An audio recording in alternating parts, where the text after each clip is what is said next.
Сайн байцгаана сонсогчдоо кино шиг амьдрал подкастын дараагийн дугаар эхлэхэд бэлэн боллоо. За энэ ч яг одоо гадаа нилийн цаг агаар ширүүхэн байна. Тэгээд тэнгэр дуугараад янз бүрийн шуум орж иж магадгүй манайхан уучлаарай. За дээрэс нь нэмж хэлэхэд манай подкаст 7 хоног болгоны 2 дахь өдөр болгон өглөө 10 цагт ордог болж байгаа шүү. Тэгэхгүй бол маш олон сонсогчд маань хүлээдэг. За тэгээд бас над руу чат бичээд идэг болохоор нь энийгээ хэлье гэж бодлоо. Ингээд өнөөдрийнхөө дугаарыг сонсогчоос ирсэн цагтлаар эхлүүлцгээе. Сайн байцгаана уу? Энэ өдрийн мэнд хүргэе. Би одоо 40 нас гарч аваа. 3 хүүхэдтэй өрх толгойлсон ээж. 2014 онд 3 нялх хүүхдэд тэврээд хөвлөдөө бас нэгэн үртэн цэл залуухнараа ганц бие ээж амьдрал руу санаанд жоромгүй байдлаар илсэж байлаа. Нөхрийн найз гэх хүн инхийг сахиулахаар 1 жил явахдаа эхнэр хүүхдийг минь харж хандаж байгаарэ гэд нөхөрт захиад явсан юм. Өөр хүүхэд гэр орноос хол явахдаа ор хоронтой болох зорилгоор л явсан юм бэлээ. Явсан хавар нь найзынхаа итгэлийг алдаж, эхнэртэй нь явуулдаж, өөрийн 3, өрөөлийн 3 хүүхдийг аль аль талаасаа өнчрүүлж, нус нулимстай нь хутгаан нилийн юм болгож байж тэд нийлсэн. Би гуйсан, говьшсан, өөрийгөө алдсан. Миний хувьд би чадах бүхнээ хийсэн ч тэднийг дийлээгүй. Надад чи бол миний хувьд хинч биш. Чамаас гарсан хүүхдүүд ч надад хэрэггүй. Ойрхон 3 төрсөн надад би чамайг бүдүүн болохоор салж байгаа гэж хэлээд хаяад явхад үхмээр санагдсан ч миний 3 өр байгаа шүү дээ гэсэн бодол намайг тогтоож байлаа. Би л арчаагүй, би л анхаагүй болохоор хүүхдүүдээ өнчрүүллээ гэж өөрийгөө л буруутгаж үлээ. Ажилгүй орлогогүй 3 нялх хүүхдтэйгээ гудамд хаягдаж байгаа надад дахиад хүүхэд төрүүлэх боломж байгаагүй.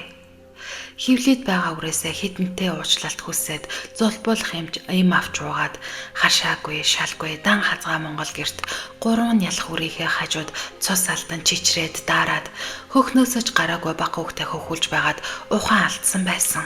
Гинэт ухаан ороход халуу төнөж гой хоолны үнэр үнэртэж сэрэхтэй. Тэр минь иржтэй гэд баярлан өндөөхөд 7 настай том хүмүн гал дээр өөрөөсөө том тоогоонд хоол хийцэн дааж ятан час халуунаар нь гаргаж байсан.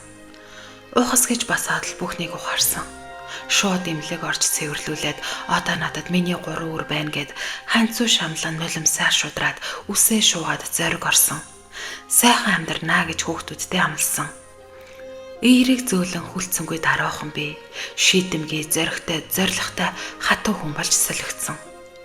7 настай хүүдээ 2 дүүгэн захиад ажилд орсон ч үргэлж ардаа санаа зовж тайванч ажиллаж чадахгүй уйлаад бууж өгмөр үуч зөндөө. 2 хоног ажиллаад 2 хоног амардаг ажил хийж хоолтойгоо залгаад авлаа. Хүйтрээд намарч боллоо. Хүүхдүүд ээлж дарааллан өвдөж, ажлаасаа халагдаж, өөр ажилд орох хэрэгтэй болж, хүүхдүүдээ харангаа ажиллах боломжтой ажил арай гэж хайж олсон. Имлэгийн захиралд үннээ хэлж учирлан гуйж байж, би чаднаа гэж зөвшөөрүүлж чадсан. Ажилчдын хувьсал хөрөөнд амьдарч, түрээсийн байрны мөнгө хураах зорилготой 5 давхар эмнэлэгт 9 тонны нүрс зөөж, галлах гэрээхийн миний ганц бие ээжийн хатуухан амьдрал галч ажиллаас нойлоос эхэлж байсан. 10 сараас 4 сар хүртэл хүүхдүүдтэйгээ байрлаж ажиллаад 96 кг байсан эмэгтэй 62 кг боллоо турсан байсан. Их юм үзээ. Үрсээ хамгаалж эр хүнтэй хүртэл цусаа гартал зодтолдох үеч надад байлаа. За ингээд хамаг хүчээ шавхан амжилттай ажиллаж хүүхдүүд маань ч сурч хатуу бүхний ард гарсаар л байсан. Энэ хооронд ганц бие ээж аваудаа төлөөлж төрийн ордонд үг хэлэх аз тохиож олон камерын өмнө хүүхдийн эрх зөрчигдөж гэр бүл салалт хариуцлагагүй аав ээжүүд байхад тухай ярин нус нулимс болсны хэрэг гарч 3 ба түүнээс дээш хүүхд өсгөж байгаа аав ээжүүдэд улиралд цалингийн доонт хэмжээгээр тусламж үзүүлж байхаар шийдвэрт гаргахад жаахан ч гэсэн нөлөөлж чадсан. Энэ 12 жилд 8 удаа нүүж нийтийн байрнаас өөрийн гэсэн хашаа байшинтай болтлоо. Өглөө өдөр шөнөгүй 2 давхар ажиллаж баггүй хөдөлмөрлсөн. Нусаа баруун зүүнгүй хазартай насан шүү. Амар байгаагүй. Өчигдөр миний төвшөг болсон том хүн маань 18 нас хүрсэн. Би энэ бүхнийг ганц бие үрсээ өсгөж байгаа мянган ганц бие ээжүүд, мянган ганц бие аавуудаа урам өгөх зорилгоор бичиж суун. Би харчаагүй байсан уу гэж үү? Үгүй ээ. Тэр хүн л надад тэгж итгүүлсэн байсан. Би муу хүн биш байсан. Энэ хугацаанд тэр хоёр хүн надад их юм үзүүлсэн. Үрсийг минь аавгүй болгосон эмэгтэй чамд. Намайг хүнтэй явуулдаж нөхрөө хуурсан мэтэр бүх хүнд итгүүлсэн байлаа. Цаг хугацаа бүхнийг харуулсан. Тэр эмэгтэй миний араас гүгээд байгаа ирчүүдийг би яахав дээ. Нөхрөө захирч чадаагүй чиний л хох гэж надад хэлсэн үг чинь надад маш их хүч өгсөн шүү. Хүн тэгээд ядарч авахд ах トゥ хамаатан садан найз нөхөд гээд бүгд нүрэ буруулдгийн байлаа. Аргачгүй бидтэй. Хүн бүхэн өөрсдөө амьдралтай шүү дээ. Хэцүү бүхний ард хүн өөртөө л итгэж зоригтой амьдрах сайхан юм байна. Өөрөөсөө өндөр болсон ханхар сайхан хоёр оюутан залуус гадаад хэл суурьтай хувийн сургууль сурч байгаа зэгзгэр охинтойгоо сайхан л амьдарч байна. Намайг ээж болгосон үрсийнхээ авд баярлалаа. Чамааг үзий ядах сэтгэл үрсэд чинь тэлгэж өсгөөгүй. Сэтгэлдээ хорсол гээгч хүн тачааг тэлгэхгүй тул шүү. Ээжэд чинь жил болгоо очиж залгуулдгэнч их учиртай. Ухаантай болоо ойлгоорой. Эцэст нь гэр бүлтэй хүнээс л хол яваарай гэж залуустай хэлмээр байна. Үр хүүхдүүдийн хувь тавилангаар хооллсон хүмүүст үйлийн өрөнд заавал ирж ил таарна. Баярлалаа гэсэн цаглын нэгэн сонсогч маань л гэжээ. Тэгээд мундаг хүчрэхэг гэж хэлмээргүй байна. Би хүчрэхэг гэдэг үгэнд бол нэг тийм дуртай биш. Тэгээд өөрөө ирэхгүй цаанаас нь амьдрал энэ бүсгүйд үрсийнхаа төлөө хичээгээрээ гих зоргийг өгөөд тэгээд үнэхээр өөрийнхөө чадлаар үрсээ тижээж тэтгэж яваа мундаг бүсгүй байна. Ингээд чамаага чангаас чанга тэврий дараагийн цагтлыг эхлүүлцгээе. Би нөхөртөөгөө танилцаад 11 жил болжээ. 2 хөөрхөн охинтой. Биднийг тусдаа гарахад хоёр талын аав ээжүүд маань амьдрах байшин унах унаа гэд бүх зүйл дээр тусалж дэмжсэн юм. Хамт амьдрах хугацаанд сэтгэлээр унах гомдох үед бишгүй л олон байдаг байлаа. Нөхөр маань ер нь нэлээд явдалтай хөнгөн хүн байгаа юм. Утсыг нь заримдаа үзэхээр дандаа л нэг хүүхэн лөө уулзъя, уучръя, хөөрхнө гэх мэтэр чатууд зөндөө бичсэн байсан. Энэ асуудлаас нь болоод муудалцдаг юм. Тэгэхээр ямар унтаж хөвтөд явсан биш гэд нийлээ ууралдаг байлаа. Хэд хоноод эргээд лэвлэрчгэн. Ийм үйл явдал байнга гараад байхаар сүулдэ бүр хүн тасчихдаг юм билээ. Утсыг үзмээр байсан ч өөрийгөө зовоох юм нэмэргээд угаасаа л чат байх нь тодорхой гэж боддог байлаа. Гэхдээ саяхан хизээч үгүй айлгүйтэй гэж бодож явсан зүйл болсон. Би дээрээ нэг ихчтэй юм л да. Сарын өмнө хүргэн ах маань надтай уулзсан юм. Чамайг жоохон хүүхдтэй болохоор ч хямраачих байх гэд хэлдэггүй байсан юм. Танай нөхөр ихчтэй чинь явалтаад байх шиг байна гэж хэлсэн. Би тэр үед гайхаад арай үгүй байлгүй дээ. Тийм юм гэж юу байсан юм? Хоёулаа өөрийн нүдээр харсан биштэй. Хүний үгээр үг хийгээд яах вэ гэж хэлээд өнгөрсөн. Гэтэл 3 хоногийн өмнө нөхөр маань машина янзлаад гэртээ ирсэнгүй. Нэгсэрсэн үүрийн дөрөв өнгөрч байна. Гайхаад залгсан утсаа авсангүй. Сүүлдээ бүр айх шиг машина янзалж байсан газар нь яваад очтол үнэхээр муухай дүр зураг намайг өгцсөн. Тэр машиндаа ихчтэй минь хамт байсан. Хоёулаа согтов. Бүр ихчийн өмнөд өвдгөө хүртэл шуутарчихсан. Манай нөхөр тэрсэн байдалтай байсан. Ингээд л миний амьдрал оронгороо иргсэн. Тухайн үед хамаг байдгаараа хараач зүхэж зодож эхэлсэн. Одоо бид хоёр тустай амьдарч байгаа. Ийм юм харсан хүн яг л галзуу хүн шиг болчихдөг юм билээ. Цаашид яаж амьдрах учраач олохгүй байна. Итгэж явсан хоёр хүндээ араараа тавиулах мэдрэмж үгээр хэлж чадахгүй хэцүү байдгийн байна. Одоо тэр араас гуйж говшаад л байгаа. Чи буруугаар ойлгоод буруу харсан байна гэдэл. Би цаашид яаж амьдрнаа? Үнэндээ өхмөр санагдаж энэ хүмүүсийн царайг дахиж харахыг ч хүсэхгүй байна. Би яах вэ? Гэсэн цагтлыг нэгэн сонсогч маань илгээжээ. Тэгээд манай сонсогч доор комент сэтгэл хүчээд үлдээгээрээ ингээд дараагийн цагтлыг эхлүүлцгээе. Кино шиг амьдрал подкастын үнэнч сонсогч нартаа энэ цаг үеийн мэндийг бүгдд нь хүргэе. Би одоо яг 30 настай эмэгтэй. Жирийн л нэг айлд аав ээжтэйгээ өссөн айлын ганц охин. Өнгөрсөн хүүхэд насаа бичиж хугацаа алдмааргүй санагдаад. Учир нь хүүхэд насанд маань нэг ширхэгч муу мухай байгаагүй болохоор юм шүү. Анх 16 настай оюутан болж ихтэй сургуулаа багш мэргэжлэр дүүргэж төгсөөд анхны ажлын гараагаа эхлэж байлаа. Гэхдээ мэргэжлэрээ биш нэгэн хүнсний үйлдвэртэлтэй. Тэндээс л бид хоёрын хайрын бас амьдралын минь түүхийн нэг эхлэл болсон юм. Энд 2016 оны сүүл үеэс эхэлсэн түүх бичигдэж байгаа. Хүнсний үйлдвэрийн ажлын анхны өдөр нүдэнд дулаахан тэрнийг залуу шууд л Facebook болон утасны дугаар асууж намайг их л хичээж билээ. Миний араас их царайчилж би тэр бүрт нүүр өгөхгүй 1 жил орчим болсны дараачаас чат бичиж хаяа сэм ярьж өмнөхөөсөө арай татнассан юмдаг. Болдог бол буцаахсан. Багаар харьцаар тосынхаа ажлыг хийцгээж намайг яг 22 нас хүрдэг төрсөн өдрөөр бид үерхэж эхэлсэн. Албан ёсоор үерхэж ажлынхнаасаа ч нухамгүй болж ар гэртээ жил цаагаандаа гарна гэдг нь л болсон. Би ч 22 нас хүрсэн хүн. Бие дааж амьдрна гэд аав ээжээсээ зөвшөөрөл авч байр түрээсэлж амьдарч эхэлсэн юм. За тэгээд намайг тустай байдаг болсныг мэдснээс хойш манахаас салхаа байсан. Гэхдээ аав ээж дээр маань нэг ч удаа болов очиж нүрээ харалцаагүй л байсан. За ингээд манахаас салхаа байснаас хойш би энэ үерхэлдээ эргэлзэж эхэлсэн. Юу хичвдэж гэж бодох шиг. Аргагүй хайртай болохоор их итгэнэ. Бид хоёр ажил дээр ээлж зурж эхэлснээс хойш би бүр шантарч ядарч туйлдж байсан. Би ажлаа тараад ирэхэд хөглөрсөн хаях таваг угаах баахан хувцас өөрөө битүү тамхины утаа ундааны саваар дүүрэн тамхины шүхтэн. За яах вэ? Ир хүн юм чинь дээ гэж бодно. Нэг юм үлгэн салган явсаар ажлын бараа материалыг удаа дараад удаасан гэж ажлаа салагдлаа. Яг ковидын өмнөхөн байх шүү. Ажлаасаа халагдсны дараа намаагч гарахыг ятгаж, гуйж аргадаж, өөрийнхөө орсон шинэ ажилд цуг ажиллахыг зарим үед бүр шаардаж эхэлсэн. Шинэ ажил нь бүр нисхийн тэнд. Манай гэр бас ажиллаж ковид. Би гарахгүй чадахгүй гэж гүрээж ковид гарахтаа зэрэгцэн албан байгууллагад хаалгаа барьж би ч арай ядан тийсэн ковидыг дуусглаа. Ажилд маань аргагүй ирэхэд бас дампуурлаа зарлсан. Энийг мэдсэн хайр дурлал сэтгэл зүрхээр уйрааж аргадаж байсан учраас би шууд л цуг ажиллахыг зөвшөөрч бүр ээж аавтай нь хамт хатминдаа амьдарч эхэлсэн. Байшингийнхан залгааныг өрөөнд яг тэндээс л миний эдрээтэй амьдрал эхлэлтэй. Нэг дор ажиллаж амьдардаг хэрнээл шалтгаангүйгээр хардалд даамжирсаар багаар гар хурж эхэлсэн. Үүнээс болж би ажлаасаа дахин гарч зүгээр л тэдний зарцыг сайн дураараа хийсэн. Учир нь хардуулахгүй, зодоолохгүй санаа амар байх гэж л тэр. Энэ бүгдээ жаргалтай байгаа мэтэр гэрээхэндээ ойлгуулна. Өглөө ажиллаа явахаас өмнө галлаж гэр дулаацуулна. Заавал шинээр хоол хийж өгнө. Орой эрэхт нь хоол нь хав халуун, ууран савс байх ёстой.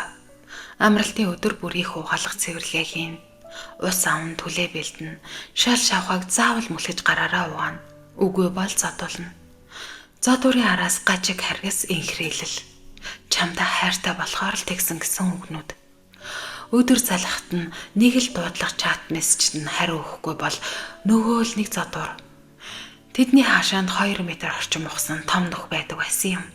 Тэр нь лүү намайг түлхэж шидчихнэ. Шалтгаан нь чи эр нөхрөө уурлуулсан гомдоос учраас бурууга наад нөхөндөөс сайн бодож хоногин. Тэр нөхөнд их олон хонсон доо. Нүхэнд хонох үед би өөрийгөө л буруутгана. Айл үед нь би алдчихваа гэдэл. Нүхэнд ороогүй зүгээр л хөөгдөж гарсан үедээ шүнжин 2 нохоотой тоглож өөрийгөө арах зааж үр цайлгана. Ээж нь намайг өмөрөгч хүүгээсээ бас эмээгээд яаж ч шатахгүй. Аав нь харин хүүдээ. Болж сургаадаг хүүхнүүдийг ер нь сард нэг өөх зүгээр гэсэн үзэл бодолтой балаа өгөн. Ингэж явсаар би 2024 оны 3 сард зүгээр хоолоо хийгээ зогсож байгаад амьсгалаач авч чадахгүй, гинет хөвлөгээр маш хүчтэй өдөлтөгч нөхөрлүүгээ залхатал холбогдохгүй, хэсэг өвдөлтийг гүрэж тэсгээ байсны эцэс түргэн дуудаад хувцлаж эхэлсэн. Ам тавих шахан амьсгаа боогдоод сууж хэвдэд зогсож чадахгүй, яг л нохоо шиг дөрвөн хөллгөөр өвдөлт нь арай дээр дэцэж байгаа юм шиг. Түргэн ирэхэд би үнэхээр мүлхэж түргэний машин руу аварч орсон.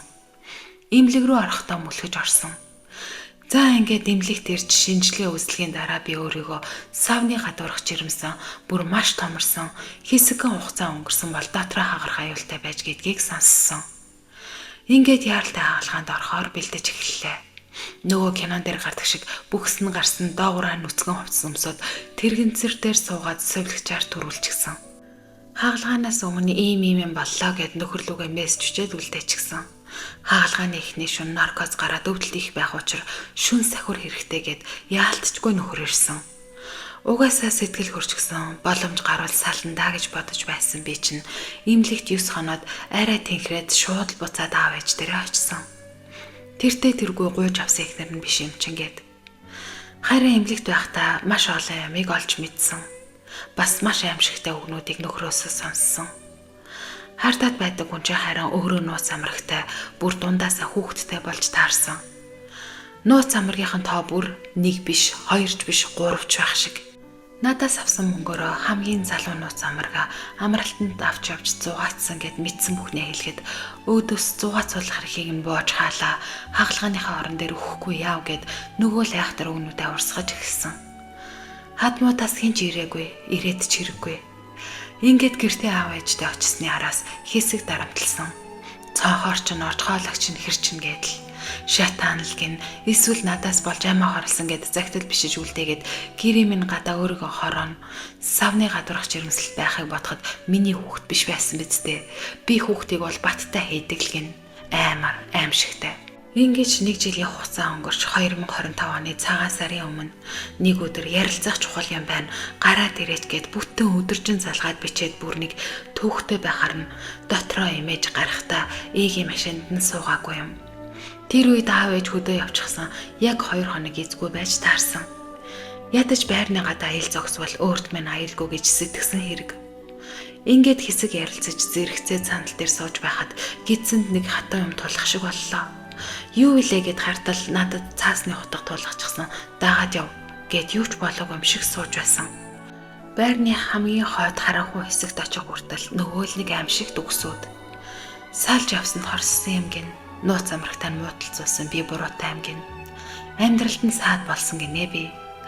Энэ хооронд миний утсыг булаагаад авчихсан. Би яаж чаддаггүй. Хүүтэнд гадаа 3-4 цаг тэгж зогсоод даарад бахарн дотроо уйраа зөөлрүүлээ гэж арга сэтлээ. Даарсны улмаас нус гоожиж сүүлдээ шээс хүрээд бахар нь албаар би өмдөндөө шээчихсэн. Ингээд харин дараад байна. Айсандаа бүр өмдөндөө шээчглээ. Гэрлөө орж хувцас салаад хідэн хувцас аваад хоёлаа аав ээжээ эзгүүд буцаад харьяа гэхэд сая нэг арай зөөлөрч нөгөө цаасны хутгаа халааслав. Эд ханыгаа хүлээж байх уу гэхэд итгэхгүй байгаа бол дагаж орохоор боллоо.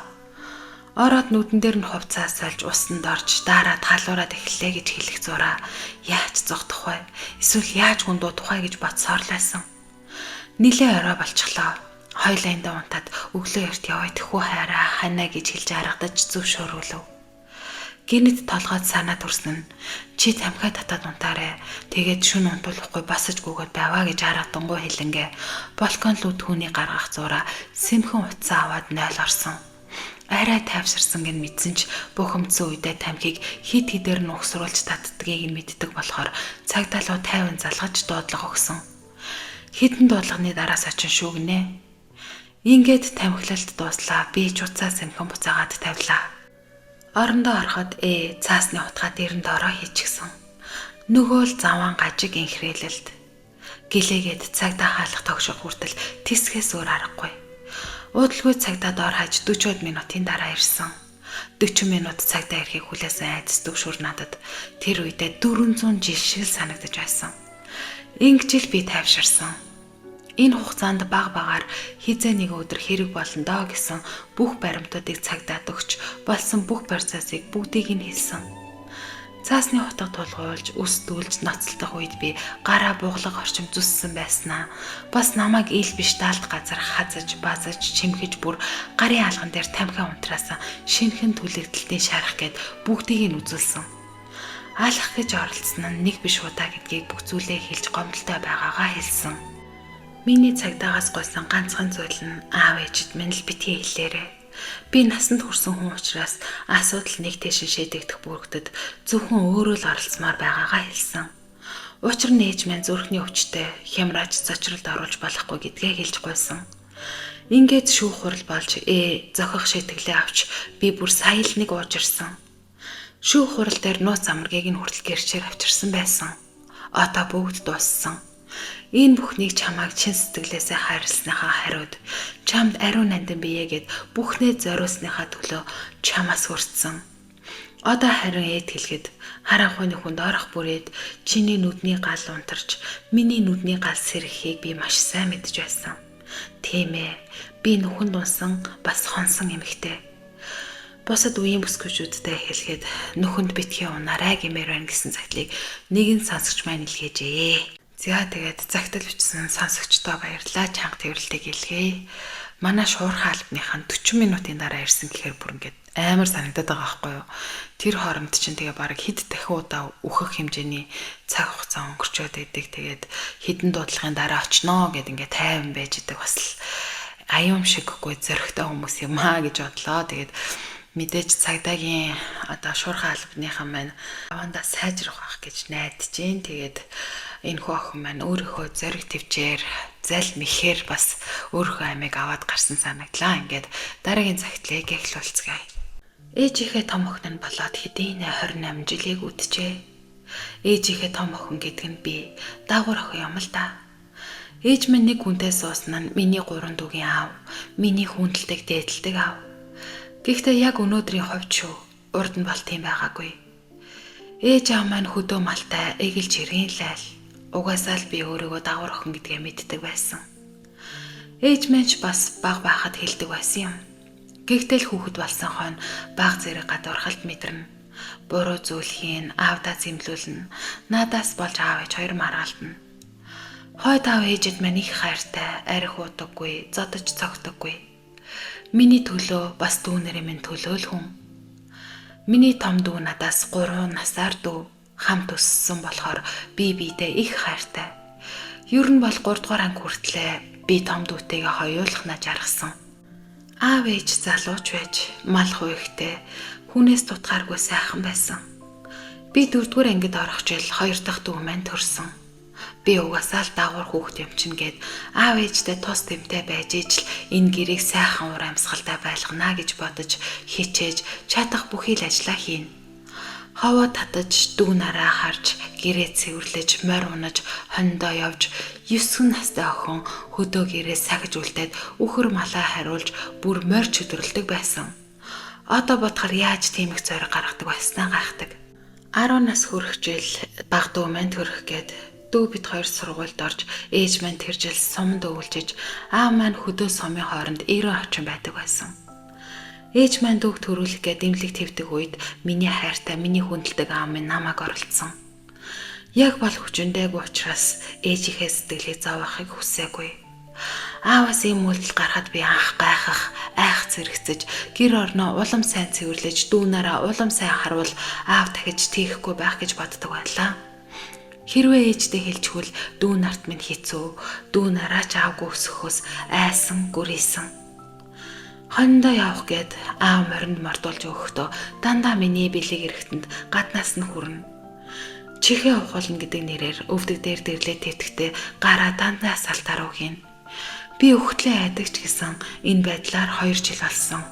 Ээж дахин жирэмсэлж баг дүүг минь төрүүлэх гээд дунд дүүг аваад төв орсон үед том дүүтэйгээ би унтаж байхад аав бид хоёрын үрд орж ирсэн. Бүр миний дээр гарахтан л би сэрсэн. Тэгээд би аава та яагаад байгаа юм бэ гэхэд аав сая л нэг ухаан орсон шиг цочоод босоод явсан. Яг намайг хүчнтэйгүйч би хүүхэд болохоор үнэхээр айсан. Яагаад ч юм би айлын том болохоор үргэлж ямар нэг байдлаар хөдөө гэрээ сахиад үлдэнэ. Ээж минь аавд минь итгэсэндээ л намайг үлдээдэг байсан баг. Удалгүй том дүүг унаанд дайж явуулаад бид хоёр хойлохнаа үлдэхэд бас л миний хүнжил рүү орж ирсэн. Би маш их уйлж айсан. Тэгээд сар гарангийн дараа ээж минь төрсөн дүү нас барсан гэдэг мэдээг аваад бүгд төв рүү дуудагдсан. Тэгэхэд би отоол хэлэхгүй бол дахиж цаг байхгүй гэж шийдсэн. Тэр үеийг их дотор сандаг юм. Ээж минь дүүгээ алдаад ухаан санаа нь орон гарan. Тухайн үед дүүнэр минь жоохон байсан. 3 дүүгийнхаа учрыг олж хямгадаж хоол унд хувцас хунрыг би зохицуулж байлаа. Яг тэр үед миний биений юм ирсэн. Багасаа гадралдаг байсан учраас биений юм ирэхээр ингээд эмхтэй хүн болж байгаа гэж өөрийгөө мэдээд аав миний хүнжилд орох нь өмнөний цаанаас хүрэх нь буруу гэж бодсон. Ажил явдал дуусаад бүгд гэр гэрлүүгээ буцахсан.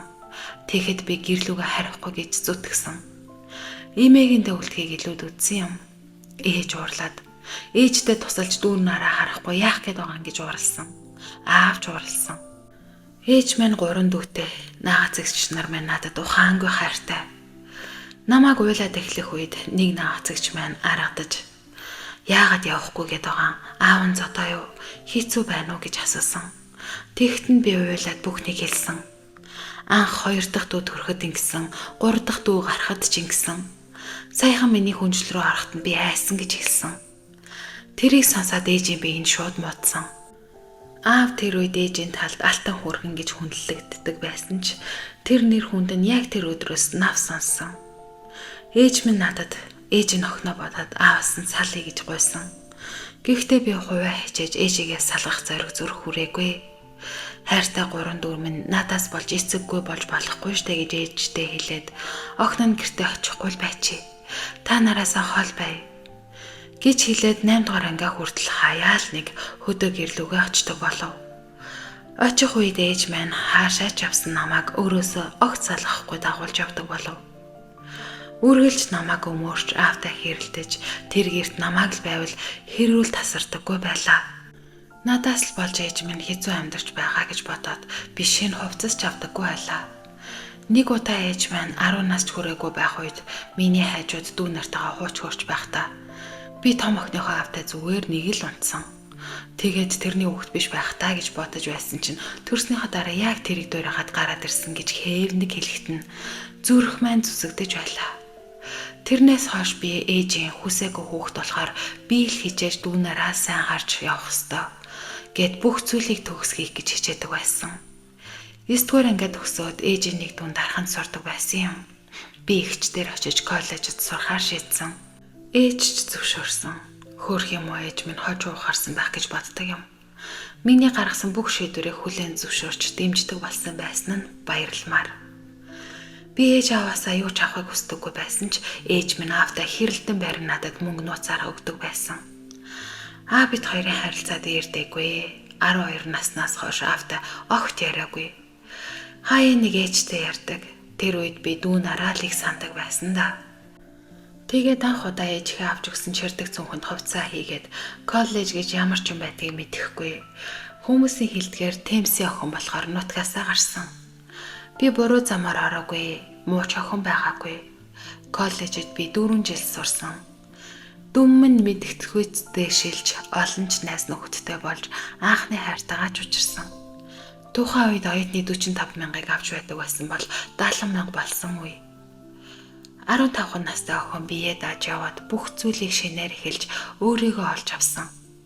Игч маань хажуу сургууль бас оюутан байсан учраас байнга уулзахгүйч сардаа нэг л уулзаж намайг сайн байгаа эсхийг шалгана. Би маш сайн хичээж сурснаар дарахны төмөрлөгөөс ажиллах саналж авч байлаа.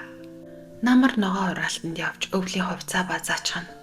Сүүлийн жил ногоо хураалтанд явхад багшийн төгсгсөн ангийн залуу гээд хөдөөний бор залуу байсан юм. Манай ангийн охтууд бас хар цунгаастай. Тухайн үедээ ерөөсөө хүнтэй үерхэм гэж мэддэггүй, сайхан найзлахал чухал гэж боддог байсан юм. 6 сар тэр хүүтэй үерхэж гар гараасаа барилцажгүйгээд яагаад ч юм гинтгэн л хинхэндээ төв болохгүй гэд би салах шийдвэр гаргаж байлаа. Удалгүй хавар болж хонхны баяраар ээж аваа нэрээгүй. Хол учраас би ямар их сургууль төгсөж байгаа штэ хэрэггүй гэд ирүүлээгүй. Игч маань харин ирсэн. Аль болох л ээж аваас авахгүй юм шүү. Тэр хоёрт хэрүүл гаргахгүй юм шүү гэд амралт төхөөд ирэхээр 70,000 төгрөгөө хурааж байгаад нутаг боцно. Ирэх очих зарлаа өөрөө аргалждаг их сэргэлэн охин болсон. Тухайн үед манай сургууль Улаанбаатарын нэг хувийн сургуультай гэрээтэй. Онд сурсан хүүхдүүдтэй урилга өгж, хичээлийг эндүүцүүлж 2.5 жил сургаад бакалаврын зэрэг олгодог, урилга өгдөг байсан юм. 4 жил сурч төгссөн 19 настай би тэр урилгыг авсан. Улаанбаатараар дайраад л өнгөрдгөөс яг буувал газар мэдэхгүй, Улаанбаатарын амьдралыг мэдэхгүй, уучраа мэдэхгүй жоох охинд даанч 2.5 жил сурах төлбөр байгаагүй. Ээж аваасаа бол 3 дүүгийнхаа хоолноос хорох гэд байгаа юм шиг санагдаад нөхөж баршгүй өрөнд орох юм шиг бодогдоод би төлбөрөө өөрөө олно гэж хичээсэн.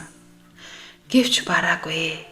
Шүнжигөө түүцэнд сууж өдрөн хичээлдээ яваад энэ байдалтай 1 сар боллоо. Хэцүү байсан. Шүнжин нойргүй хичээлээ ойлгохгүй. Нэг орой түүцний минь хажууд нэг залуу зогсоод л байлаа. Зогсож байгаад утас онцорчлаа. Утсаараа яриулаач гэхээр нь утсаараа яриулчихв. Төдөлгүй мессеж ирж тэгээд өдөр шөнөгүй чатлаад дотнослоо. Тэр надад гой сайхан үгсийг харамгүй хэлж "Өө эн чинь л ста хайр юм байна. Ингээд л хайр гэдэг юм ирдгийм байна" гэж тоглоод ирээдүгөө маш сайхнаар төсөөлж эхлэв. Үерхэд удаагүй миний төрсөн өдөр болж би тэрэндээ итгэж хайрлаад дасчихсан байсан болохоор дагаад буудалд орсон, итгэсэн, хайрлсан. Сар гарны дараа биний маань ирэх ёстой хугацаандаа ирсэнгүй. Гайхах баярлах зэрэгцэж хайртай хүнийхээ хүүхдийг гаргаад сайхан амьдрах нэ гэж бодсон. Гэвч тэр зүгээр л миний бодол байсан. Залуудаа хэлтэл нэг их баярлаагүйч сайхан амьдрнаа гэж надад амласан. Гэвч тэр өдрөөс хойш тэр тагчиг алгуулсан. Нэг сар таг би эцэггүй хүүхдтэйж байгаа гэж хэлүүлэхээс айсан. Уйлахаас өөр юу ч хийж чадахгүй байж байтал хэдийний 2 сар болов. Нөгөө хураалтанд танилцсан залуутайгаа уулзаж бүх учраа хэлээд тэднийд очиж сар болоод ээж авдаа сурч чадахгүй нэ гэж хэлээд гэртээ буцаад очиход хэдийний 3 сар болсон байв. Тэгээд ээжтэй хэлж хяналтандаа орж төрхийн өмнөхөө нөгөө бар залуу маань ирж аав ээжтэй минь танилцаад хүүхдийн эцэг гэж хэлсэн. Би битүүхэндээ хүүгийн төрсөн аавыг хүлээсээр хүлээхийн дээр хүлээсэн. Гэвч тэр ирээгүй, би төрлөө. Миний хажууд нөгөө бар залуу л байсан. Тэгтээ би тэр хүнийг хуураад байгаа мэдрэмж авч тэр залууд хайргүй болохоор өөрийгөө зүхэж байлаа. Хүүгийн төрсөн аав найзуудаас минь намайг ирэл сорол хийж хизээ хойно гарч ирсэн ч зүгээр л утасны цанаас хайртай дуртай гэж хараагүй хүүхэдтэй хий хоосон хайр зарлаж байв. Бар залуу маань мэдчихвэдэ гэхээс айж би бар залуугасаа ч салах шийдвэрт хүрч ганц би ээж болсон. Хүү 9 сар хүрч байхад нөгөө нэг хайр зарлаад байсан хүн бас л сураггүй болсон. Хүү гай хүрх үед нэг танихгүй эмэгтэй над руу бичсэн. Чи тэрний ихнэр үү? Би тэрнтэй амьдардаг. Чи хүүхдийг нь гаргасан гэлөө гэдэл өнгөрсөн. Дахиад 1 жилийн дараа одоо л та хоёртойгоо амьдрий ухаарлаа хайртай хүүгээ санаж байна гэдэл. Тэгтээ тэр бас л ирээгүй. Одоо хүү маань 8 нас хүрэхэд 2 сар дутуу байна. Тэгэхээр бараг 8 жил хаяахан орж гарч ирнэ. Тэгэх бүртээ согтуу өөр дугаараас залгана. Би дугаараа нэг ч солиогүй хүлээсэн. Хайртай хүнийхээ хүүхдийг гаргасан юм чинь илүү бүтээн амьдрал хүссэнийх.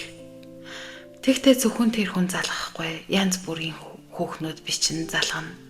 Яагаад над руу бичээд байгаа юм бэ гэхээр би хүүхдийг нь гаргасан, тэр их гар хүрдэг, их уудаг, надаас тэдэнд өрг зээлсэн гэх 4-5 эмэгтэй сүүлийн 7 жилийн хугацаанд бичсэн.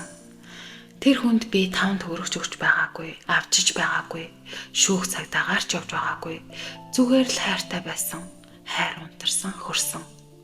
Хүүгээ 1 нас хүргээд ээж аав минь хүүгээ минь харъя, ажил хий, сур, нийгэмш гээд намайг яв гэсэн. Ээж аавдаа их л баярлдаг юм. Хүнтэй наантай заантай ярьж гөрж арга эвийг нь олж олонтой явах нүдийг минь нээсэн гэхэд болно. Одоо надад хийж үзээгүй ажил гэж байхгүй. Шалж угааж үзсэн. Коллежид сурсан мэргэжлээрээ барилга дээр хүртэл ажиллаж, хуруу хумсаа хууглан барин би ээж авдаа тус нэмэр болсон. Хүүг минь харж өгсний хариу юм да. Аав минь өөрчлөгдсөн. Би ч том болж аавыгаа уучлж, харилцаа дээрдэж, аав маань ч зээ хүүдээ маш их хайртай, амныхан ганц хүүхэд. Би хүүгээ 4 настай байхад нь төрсөн эцэгтэй нь уулзах зориг төрж, миний хүү тэр жижигхэн биетэй баймгүй их хэрсв. Надаас өөрөө гуйсан болохоор би ч бас уулзаж ямархуу амьдарч байгааг нь харахыг хүссэн. Анх удаа хүүхтэйгээ уулзаж байгаа хүн согтуу ирсэн, арай л дэндүү ухамсаргүй. Ээж нь бүр баруун салаанд байдаг гин. Чи ээжийг минь бодоод цуг яваач гэж гуйгаад ахаар нь дагаад явлаа. 4 хантай ноорхоо гэрт хөөрхийн муу ядруухан ээжтэйгээ амьдардаг. Ээжигээ их л зовоодаг бололтой. Тэр орой их ширүүн бороотой байсан юм да. Одоо хоёулаа ингэж байхаар хүүхдээ бодоод сайхан хамт амьдрыг нэ. Би хуруугаараа хууглан барин өсгсөн, өмнө нь зөндөө кейс сонссон хүн юу гэж хайртай хүүтэйгээ тийм газарт очихв дээ. Тэр хүн угаасаа л архичин зодоо хийдэг хүүхэн сэлдэг хүн байсан юм байлээ. Тэрийг нь би хизээ хойно л мэдсэн. Энэ үйл над руу бас л танихгүй дугаараас залгаж байна. Миний ажил уцаар их ярьдаг ажил болохоор ажлаас дуудлага ирж ингэж бодоод заавал авдаг юм. Сайн байна уу? Хинбэ гэд авсан чинь тэрний хоолой.